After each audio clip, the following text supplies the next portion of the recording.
Gentlemen, for coming at such notice. We had promised that we will hold regular Congress updates, and we felt that it was important that we do so at this particular juncture. We are holding our Congress as scheduled in Gweru at the appointed dates and appointed time. The Congress preparations are on course. It's all systems go. We are happy with the provincial reports. As you know, we've been going around the country holding provincial caucuses. The essence of the provincial caucuses has been to allow candidates to present themselves before the electorate. It has been to allow candidates to present themselves at the same time, at the same place, to avoid issues of backbiting, to avoid issues of others going at night, to avoid issues of others saying the field was unfair. All of them that are contesting have been allowed to say their manifestos, say what it is that they are going to do for the party, how they are going to handle themselves, and the promises. We have recorded everything on video, some of it, the Bulawayo. For the first time in Zimbabwe, we held a debate on candidates for a political party.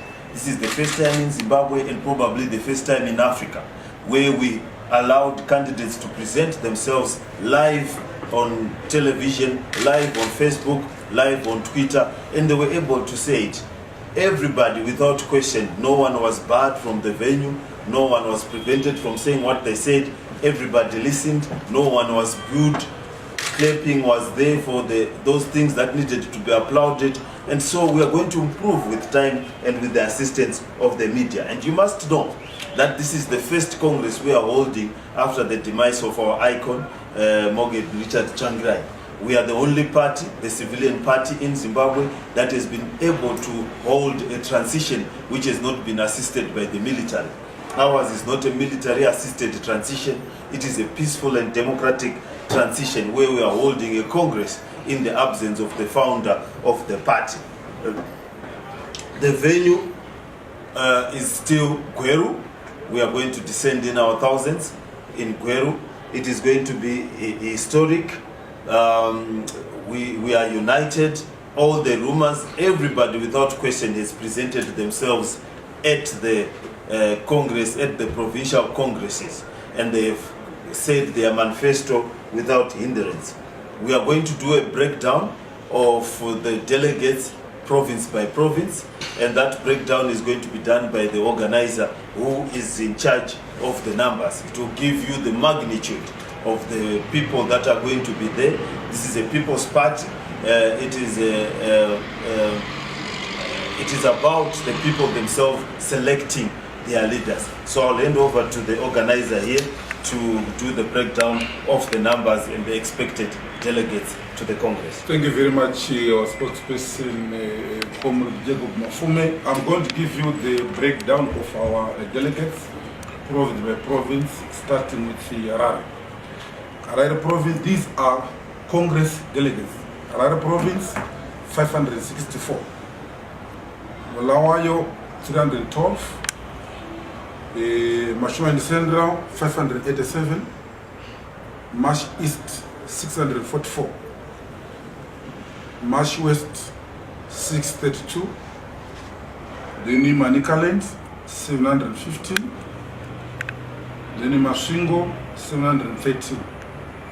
Midlands, 770. Matbelen South, 462. Mat North, 462. National Executive Members, 84. Our MPs, 210. Senators, 24. PR, 24. Mayors and chairpersons, 29. Then we've got a Guardian Council, 24. Student Council, 30. All in all, that is the total for all the delegates for our 5th Congress, 6,285. Thank you, organizer. These are the delegates. Yes, the numbers will be more. We have invited guests from key stakeholders. We have invited guests from other political parties. We have observers from civic society, And we have other people who, when our president is present, want to come and see. We will accommodate those. But these are the delegates, these are that form the decision making of the Congress and that form part of the voters hall of the Congress. These are the ones that make the decision. But we'll expect numbers of up to 10,000 will descend on Gweru, which is also important for local tourism, which is also important for devolution and also the rotation principle of our party. We together, we have now come to the thinking part of the Congress. When I say the thinking part of the Congress, we've got thematic committees that we have set up. Now these thematic committees are going to come up with the agenda for the Congress. It's not all about voting. It's not all about contestation. It is also about proposition. It is a festival of ideas. As you know, the MDC is a thinking party. The economic breakdown that you see is the absence of thought leadership in government. And we are the thought leaders in this country. So we've got thematic committees that are 7, that are as follows: organizational structural reforms, international relations and diplomacy, strategies and tactics, leadership, culture and ethics, ideology and policy, administration and fundraising, constitutional review. As you know, a Congress looks at the internal mechanism of the machinery of the Congress. We come up with resolutions that will guide us as a party. We do have a policy conference in our constitution. That was the one that will deal with other broader policy issues. But this one deals with the internal policy. But we've got an added bonus for our Congress because we are going to be launching a policy document called the Reload. And that policy document is going to be the answer to the economic problems and to be the answer to the social and political problems that we are facing as a country.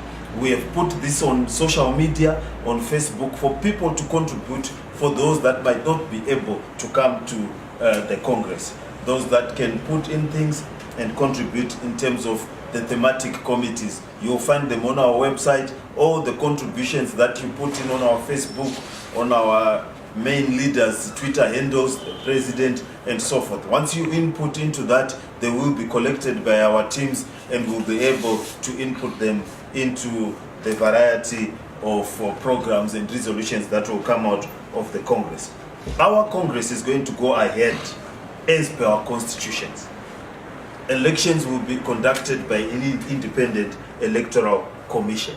So our constitution requires that we hold a Congress every 5 years. If we fail to do that, we no longer have an organization, and we can no longer operate any day after that. So it will happen. Every 5 years, we are the only party that has been able to hold a Congress every 5 years. And this year will not be an exception. So it will be held. Our elections will be held by an independent commission. They will prepare the ballots, they will conduct the elections, and they will announce the results. Candidates will be availed with the voters' roll. They will know the voters. They will be able to verify. In other words, it will be an auditable process. One is able to understand the delegates going in and will understand the voters going out. There won't be 12,000 voters on a 6,000 delegate mission. I'll leave the organizer to talk about the weekend programs that we have and the program that we have today going forward. Okay, thank you again, our spokesperson. This coming weekend, we are going to have our thank you rally in Masvingo province, Chirezi district, that is Sowan Stadium. And then on Monday, that is on Sunday 19, we are going to have our rally, our thank you rally in Masvingo, Chirezi district, Sowan Stadium. Then on Monday, we are going to have our national executive meeting, and we will receive a report from the independent commission. I also want to say that on the day of the official opening, we are inviting every member of the party, just for the official opening only. Then after the official opening, we'll then remain with the Congress delegates. Thank you.